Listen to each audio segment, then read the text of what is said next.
And welcome back to another episode of Sake Drinker and Friends here at Momo-san in Napa in a dark evening, getting cooler than usual in other years for the Napa Valley during this in between Christmas and New Year's time. We are very excited. We have a very special guest who's overdue, about just over a year of shows, and he should have been on the first one if you ask me. We have Tim McDonald, who is a beverage professional by the whole extent of the world. Of the word and the world. And Tim, why don't you welcome? Thank you. It's all yours. I mean, welcome. This is one of my favorite restaurants to come to because I love sake and know enough about it to know that this is the place to come and get it. And it goes really well with the food, of course, and this is when I get to drink good sake. Awesome. Yeah, it's really exciting when you walk in through the door because you're always willing to try some new stuff and always push us to try different ones that you haven't had before and open up and keep getting new selections on the list, and it's pretty exciting. And you know, when you taste wine all throughout the year and you taste 5,000 or 6,000, and granted most of it gets spit out in a bucket or something, but it's so nice to just taste really well made sake. Absolutely. Well, Tim actually invited me because he's a director at the San Francisco International Wine Competition, and I was very honored to have been invited, and actually it was in a table where we tasted some sake, and it was pretty exciting. How long have you been doing the wine competition? Remind me. 21 years, and get to judge in a lot of other places like LA and California State Fair, but San Francisco International is my favorite. We do spirits competition in March, and in June, where Eduardo joined us, we did about 5,000 wines and I think about 30 sake. Yes, just about 30 sakes. Yeah, a pretty good range as well. I was pretty amazed. And the group of people, that's amazing. Just the camaraderie and the expertise and knowledge that goes into that event. It's outstanding. So what did you think of your first time? I loved it. I think it was amazing to have to share with that many people and the caliber of people and the knowledge and let alone the tastings. I mean, yeah. Plus you were on Anthony Dice Blues panel, which is kind of a highlight in and of itself. I was there, and Heidi Berra was in the same table, and it was a great experience. Thank you so much. I mean, hopefully continue. We'll do it again. Absolutely. But as you said earlier, let's wet the whistle and let's get something in the palate. And this time we'll start with Maboroshi, which is a Chunmai Ginjo from Hiroshima. And this brewery is very famous because they started culturing apple yeast back in 1949, if I don't recall wrong, and which gives it a pretty interesting, like almost fruity aroma without being sweet, slight perception of sweetness. So and they take the indigenous or the apple yeast that's on the skins and then they culture their own? Exactly. Sweet. Yeah, so I mean, in the sake world, as in every other beverage world, as you know, you're thriving for the natural occurring yeast or some yeast that you can culture from certain things. Like for instance, Rogue Brewery does the beer. You've had it, I believe. So in which they actually got a culture of the brewmaster's beard, sent it to the lab because they were actually trying to get some culture from the hop vineyards they had, and they couldn't get any. So they just grabbed the swab, went to his beard, sent it over as a joke, and it came back. And they cultured and they started making the beer out of it. Quite nutty and interesting, and I wish they hadn't told me that before I tasted it, but it was really delicious. I want to pour some sake for the audience too, so they can. Oh, you gotta have some audience sake. Absolutely. Join in here. Well, excellent. I can see a couple of people. Oh, there they are. Thank you. It's nice to have such first-rate help. Thank you so much, Laura. And Kampai, thanks for joining us. My pleasure. Quite a treat.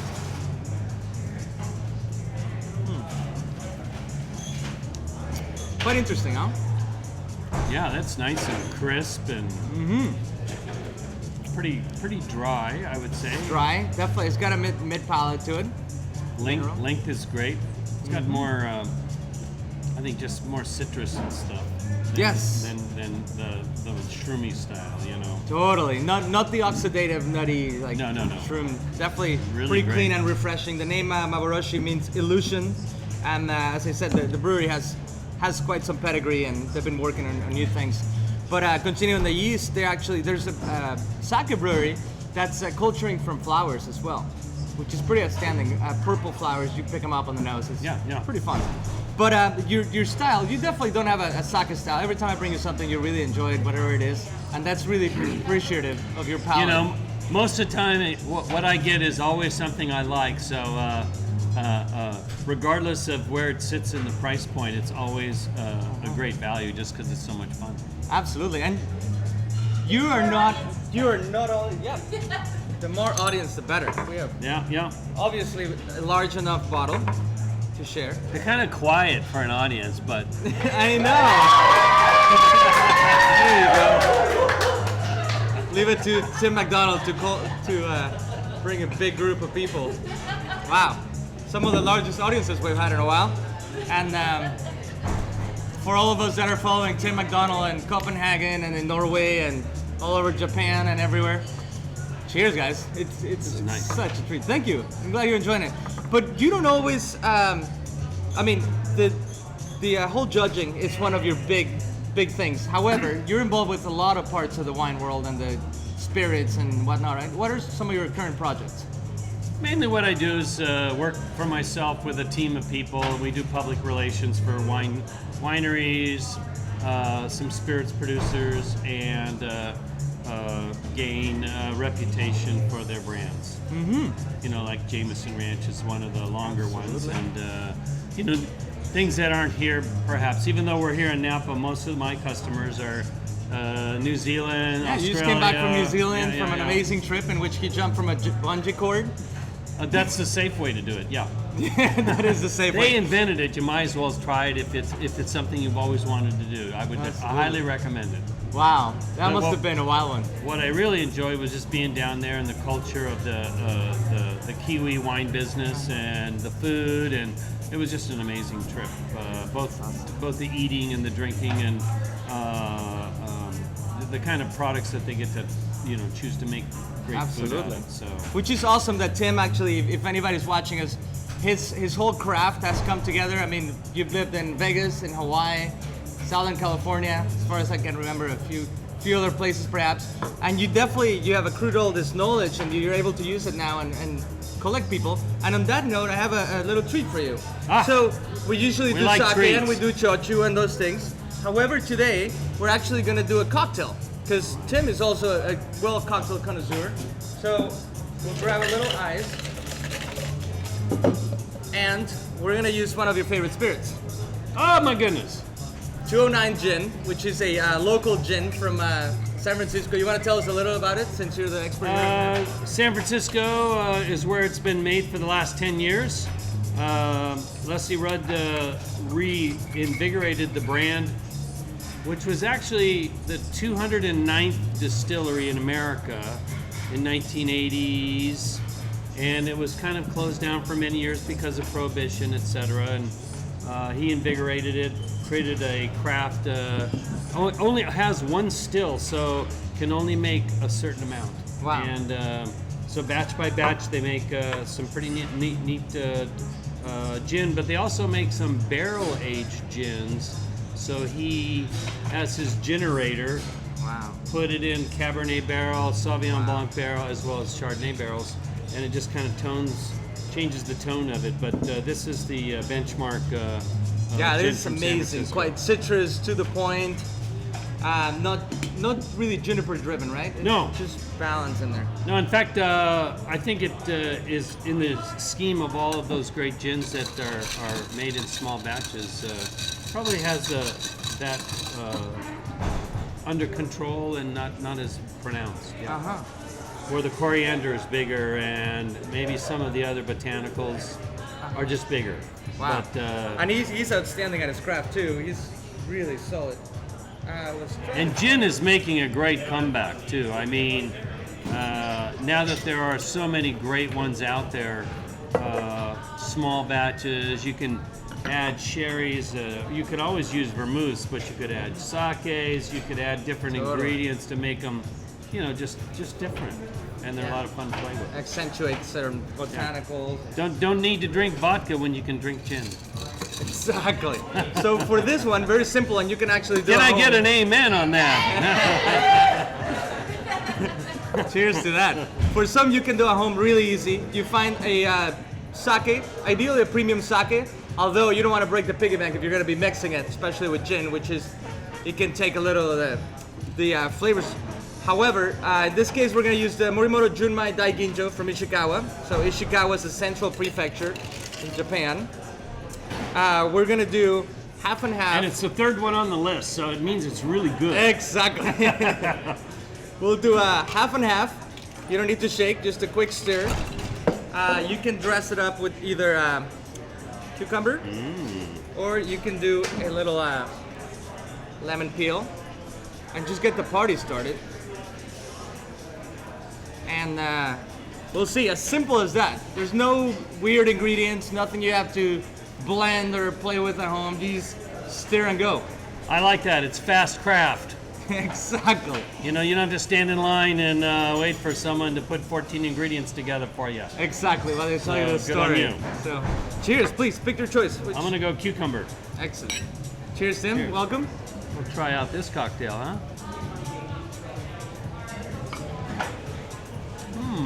Wow. Wow, That does the trick. that's really nice. Absolutely. So, any way to incorporate sake into the world It's is kind of like herbal mix in with the, and it's not. This one is not so much citrusy though. No, it's more on the earthy side. The daiginjo, they polish away 65% out of the grain, so you leave just the shinpaku or the rice. So it's almost viscous, right? So it holds a little texture to it, and it's almost floral in a way, very delicate. I really enjoy it, especially with the gin. You can try it with vodka too, but yeah, this is a great idea. No, well done, Eduardo. Thank you. I mean, I Just got a figured. name yet? 50-50? No, this is I don't know, the Japanese McDonald, I guess. I don't know. It was inspired by your visit today. Oh, good. That's so nice. Definitely. You guys need to try it too, please. Pass it around. There's plenty. There we go. Besides, there's other. We have to move on to other things, I'm Yes, sure. exactly. After all, this is a drinking show. So in this case, we're gonna move on from the maboroshi to the cocktail to, as you said, a little more mushroomy, bigger, richer style of sake. And this one is called Gunmaizumi. This is a southern prefecture sake. Very exciting. Youngest Toji or brewmaster in Japan right now. And what he's done is he's done a honjosu, brewer's alcohol added to it. Southern prefecture, richer, more mineral in style. And he created a oxidative, nuttier, very, if you will, manly, muscular style of sake, which is almost reminiscent of some, like the Riata Chardonnay in a way. Yeah. Because it has the backbone, a little dried. I like the Very label good. too. Very traditional. Very and traditional. classic and Even though you have to rely on someone like you to recommend it. exactly. Yeah.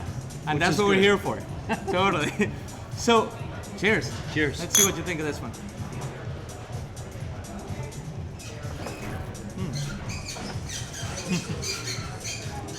Thank you to the lovely assistant, Laura. Wow. It's different, huh? That's very pretty. What do you think? What do you think And of the it's, notes? I mean, you know how there was this one, the first one we had, a lot of body and citrusy. This is well into the elegant, focused, kind of, I don't want to say Really linear, well-crafted, yeah. but obvious what he was trying to do. Totally. And I love about this one how it leaves a dryness in the back, a little cocoa, mineral, like charcoal in a way, which is pretty exciting to me. Wow. Yeah. And Different, now, huh? It also, it begs for, makes me hungry. Exactly. I mean, it has Exactly. that, it sets you up, it tees you up. Exactly. It's screaming for food, for a pairing. Now, speaking about This would be really nice with uni or Yes, something in or that saba, the blueskins and- something in that side of the salty, high umami kind of texture. Yeah. totally, yeah, this screams a little richness. And the cool thing, when you're pairing sake, you want a little roughness in the sake, if you will, like this one, where it actually stands out and says, I'm here to party, let's get it done. And you can put a bigger dish. Otherwise, if you do the Daiginjo or a Junmai Ginjo where it's too delicate and pretty, you might overpower it. So you end up just destroying it. Another cool thing about this sake specific, heating sake, which is, I mean, there's different views to look at heating sake. This one, when you heat it up, it creates a whole different monster. Brings it a little lighter on its feet and just warmer. It just makes up for putting a fireplace in the snow and enjoying a movie. You know, and to many of us, especially me when I was living in Hawaii, I started tasting these warmed up sake. And once you go from the basic stuff and you move into the next level, it's such a big eye opener. And then some of them are meant to be warmed. Some of them obviously are meant to be cool. Exactly. And either way you do it, it turns into a different drink. Absolutely. A rule of thumb when you're heating up sake or buying sake at a restaurant or retail or whatnot is don't usually go for the higher priced sake if you're gonna heat it up. Because the higher you go, if you think about it really clearly, it's the craft of the product, right? The more you polish away the grain of rice, the more time you put into it, the more cost. Also lower yields. Yeah. So if you see a bottle that's $200 at the store, you say, wow, this is meant to be drank chilled. It's a premium style, it's delicate, it's gonna have all these nuances that are gonna explode. If you have a wine glass at home, pour out of that because you're gonna get all that bouquet.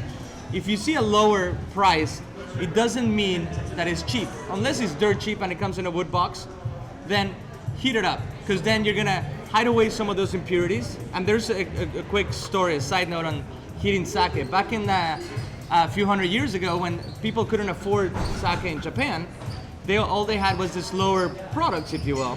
So you heat it up, just like chilling a bottle of white wine that has imperfections, and you hide away all those things.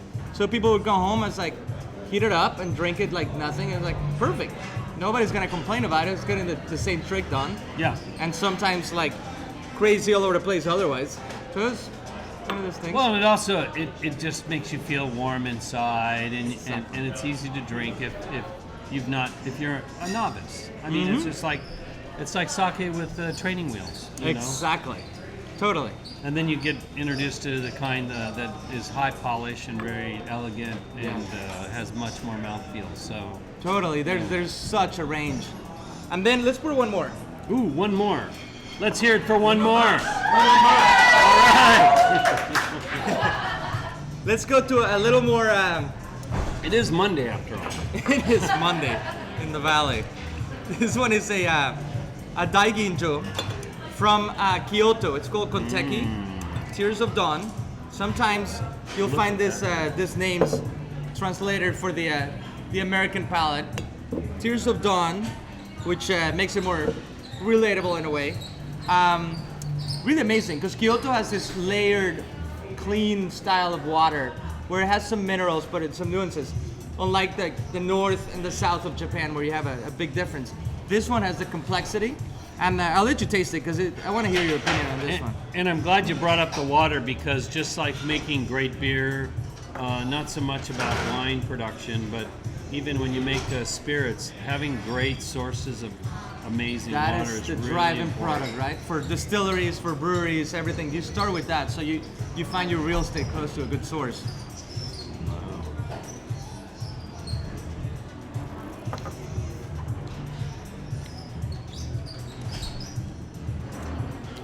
Very beautiful.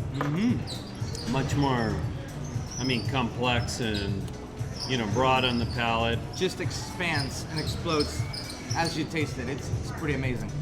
You get more of that mushroomy, absolutely, marzipan kind of, middle part. I really like that a lot. Interesting toppers they have. Absolutely, the closures are they're quite the best. interesting. Totally, if everybody can see it here. Plastic, a little bit of foil on the top, seals it pretty nice. And a question that comes all the time is storing sake. So just like with wine, you want to store it in a dry, cool place, right? And once you open it, the cool thing about sake is it'll last a couple weeks. 2-3 weeks is very forgiving in the fridge. Don't go past that.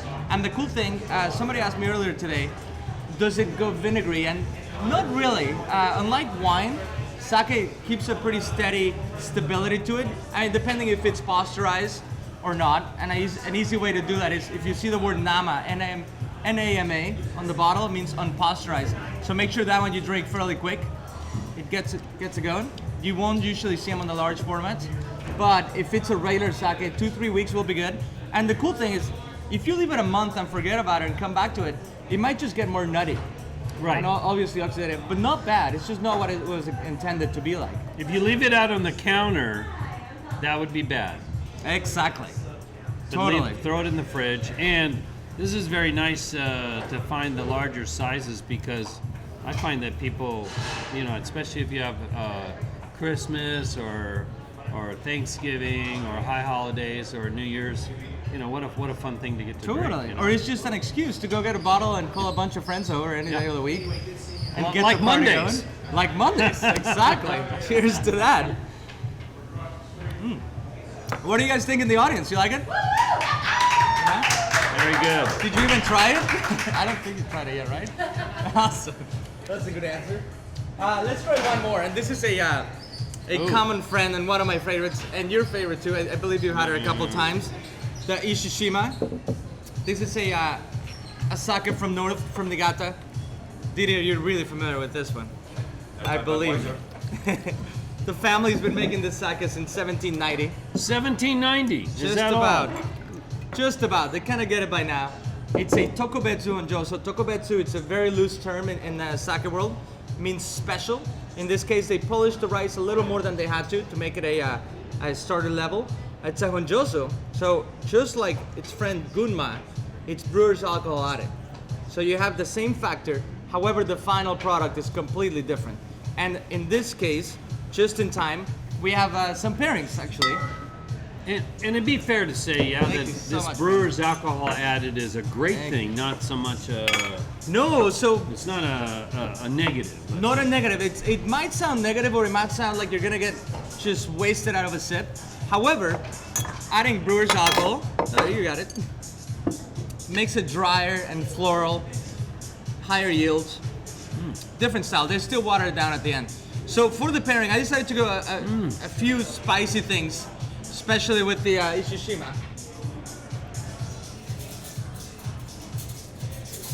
And real quick, because I believe we're running out of time, one of the most popular dishes, the spicy king crab legs. I dare you to try it with it, Mr. McDonald, and see what you think. I've always liked this dish, and the nice thing about having sake, I think, is it cools it down nicely, but it also expands out the heat and makes it more elegant. Linger, yeah. Yep. Signature Morimoto. Let's see what the pairing's like. Spicy.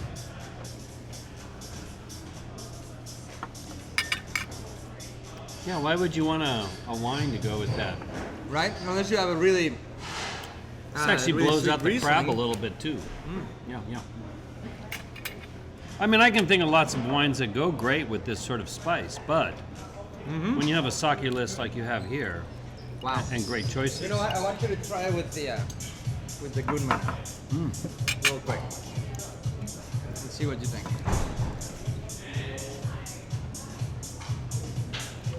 Because now you have something more expansive and richer and nuttier and... Let's see.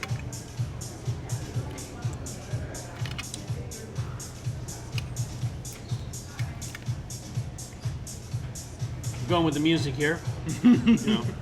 Gotta have a good vibe when you're drinking sake. Exactly. It's part of the fun. Yeah, I like this. It's more pronounced. It makes it big and fat. Yeah, it seems like the Gunma kind of puffs his chest against it. Huh? Yeah. Wow. Interesting. Just turns the volume on a little bit on the heat. Yeah. How about the green beans? Let's try those. Ooh, Those love have, those. You know, Chef Morimoto likes to play with different cultures. This is the EXO jam. Oh, there you go. Spicy green beans. EXO jan, which is a 100-year-old recipe from China with scallops. What else, Laura? I think it's called EXO because it's related to So cognac in the sauce with shellfish and scallops and cognac. No, I think that's worth. See what it's made of. It's a healthy way to eat your greens. If you come into Morimoto and don't have this, you've missed out. I think it's two of the signatures, and that's why we're playing And with you this have to one. have 4 or 5 sake while you're trying all the dishes because Totally. it makes your experience complete. Absolutely. You want a whole experience. If you stick to your normal drinking a Sapporo and a sushi roll, it might be what you wanted that day, but I'll have you're looking for a an California experience. hand roll and a Asahi. Yeah. There you go. That's So fine. you stay in the comfort zone, but you don't explore out there. Hey, there's something for everybody. In that note, Chef did a good job making this up for us. absolutely, that was really really generous. The green mango salad, and pretty fun. Keep up on ToutSuite, and actually thinking about the crab legs. If you dig into the archives of ToutSuite, there's such thing as Cork Wars, and there's a recipe for it and a challenge to go and try it them at home. I know John and Stacey Reinhardt tried it at home, and they did a really good job with it. So it's not impossible to make, although it's hard to find a recipe from or menu that's easy to execute at home. This one was something they did a great job, and it should be a fun challenge. And clearly, even though we're a little light on Dungeness crab in 2015, Yes. these will work just. King crab just King works. crab works or great. Pinky toe doesn't really have Easy to be to find. Totally. Yeah. Yeah, pretty fun dish. We're working on a sake tasting competition, if you will, in which I wanted to ask you on camera if you would agree to be our judge. And we're gonna plan this within the next 2 months. And if you agree to be a judge, we'll work on a time around you. All right. And I agree. we'll do a pretty fun show with a few pairings and a challenge. All right. I agree. Excellent. Done deal. So now we have a judge for our You sake got one. competition. We have one. We got 2. Well, I'm sure you can pull a couple more. Maybe DDA might come. Exactly. Yeah, that should be pretty fun. So keep actually in tune for that. We'll have the first annual sake competition at the ToutSuite with Sake Drinker and Friends. And yeah, keep it up. There's a few shows coming up. Check Some to Some if you missed the last round table which we filmed here last week. Check it out. Pretty amazing, especially if you're a woman in the business. Right? Laura agrees. But pretty fun stuff coming up. I want to thank you very much for coming, and I wish we always had more time to do these shows. And you're a great person to hang out with, and I'm really thankful for your friendship. And cheers, guys! Thanks everybody for coming. Glad you came and enjoyed everything. Thank you. Thank you.